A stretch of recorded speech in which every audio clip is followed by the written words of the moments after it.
Losing my brother has been the hardest thing I've ever experienced. When he decided to not continue dialysis, I said to him, you know, even after you're gone, at least I can still talk to you. My name is Cindy Kaza, and I'm a psychic medium. So I thought he might have been a father or a grandfather of somebody in the house. And I felt like he died of cancer. My gifts do scare me sometimes, especially when I can see when people are going to die before they do. I keep feeling there are bodies buried there. I thought I'd be able to talk to my brother after he died and just be connected, and that has not happened. I honestly cannot feel my brother at all, and I don't understand why. My mission is to explore different cultures, different religions, and how people from around the world experience the afterlife. How do they view life and death? We see an offering from the family. How do they send their loved ones to the other side? Because sometimes I wonder, did I not send him off correctly? Did I not do something right? I trust the spirit world more than I trust people in the living. Do you still feel that they can communicate with you? But his death is making me rethink everything that I ever thought I knew about the other side. Someone out there has the answer, and I'll travel anywhere to find it.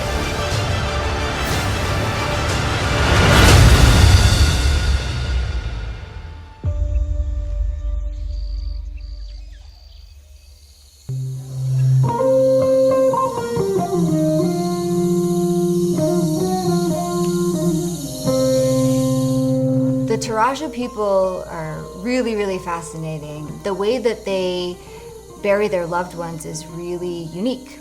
Some would say it's taboo. I was able to go to a funeral, a Toraja funeral, which is an event that involves the entire village.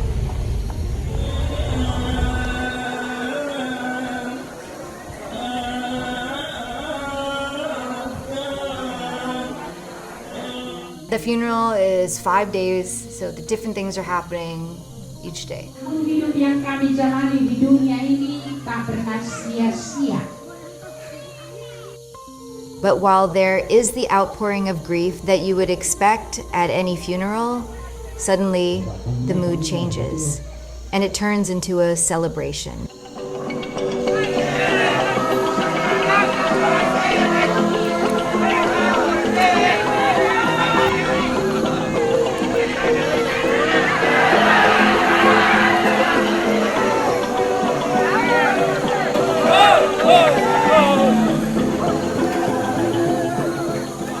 And so day 4 of the funeral was when the family was exhuming the bodies from the grave, from the ground, because they had recently built a mausoleum where they were going to transfer all of the bodies that were in the ground into this beautifully built mausoleum.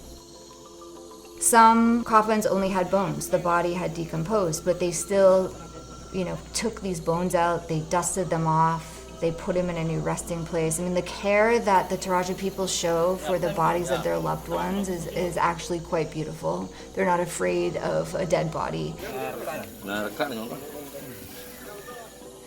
But one of the bodies that came out of the ground was remarkably well preserved. It was a woman who had died 17 years prior, and they took her out of the coffin.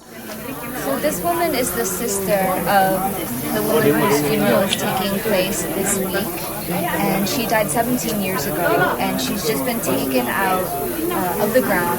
She's going to be put in a new coffin, and then the whole family will be together. They stood her up, they had clothes on her, we're all taking pictures with her. So she drank a lot of alcohol. Yeah. So are you giving her alcohol right now? Yeah. Yeah, because she likes it. So you think that because she drank so much alcohol, it helped preserve her body, yeah? They were genuinely excited to be in the presence of this woman and her body. Wah, itu bang apa yang guna? Iya. Anak pakai mah dia tuh ya. Oh, senang kau bilang tuh, nenek. Oh, dia dulu ngomong. I'm just reflecting on the funeral ceremony today. It was really emotional, and I found myself tearing up and trying to hide it. Like, you know, in Western culture, we don't do that, you know? It's like taboo. It's totally taboo to do something like that. But what they were doing is just showing deep reverence and respect for their ancestors.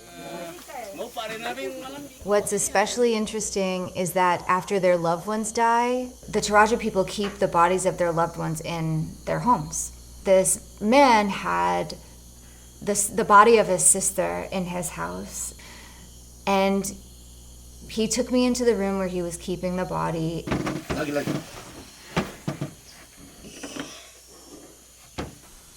Hi, can I say hi? Yeah. Do you still talk to your sister when you come see her? Masih ngomong nggak Pak kadang kalau kayak ngebuka jenazah gini? Mama sendiri tapi sudah meninggal. Ya biasa saya menangis begitu. Yeah, it's sad, I know. I miss my brother very much too, so I understand how you feel. I feel like the Toraja people have a more fluid relationship with life and death. One of the things that was so difficult about my brother's death was honestly sitting with his dead body and looking at him and just thinking he was going to wake up. Like, I sat with his body for over an hour and I just kept thinking, no, he's gonna wake up. And when I spent time with the Toraja people and I experienced how they sit with bodies, it shifted my perspective. It doesn't have to be so dark. It actually could be quite beautiful. Just a life-changing journey, this trip in Toraja. Just totally life-changing. That was really a shift of perspective for me. A different way to look at things that I feel I'm going to take with me and remember for the rest of my life.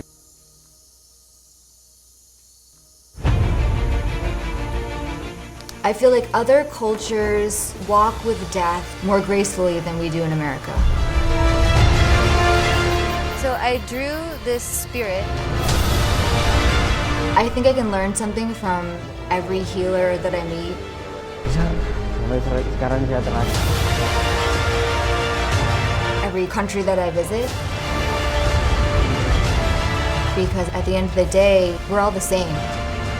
We all die. We all wonder what happens when we die, and we all have different explanations.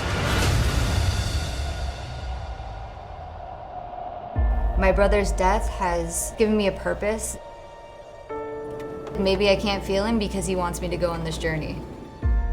I can bring through other people's loved ones all the time.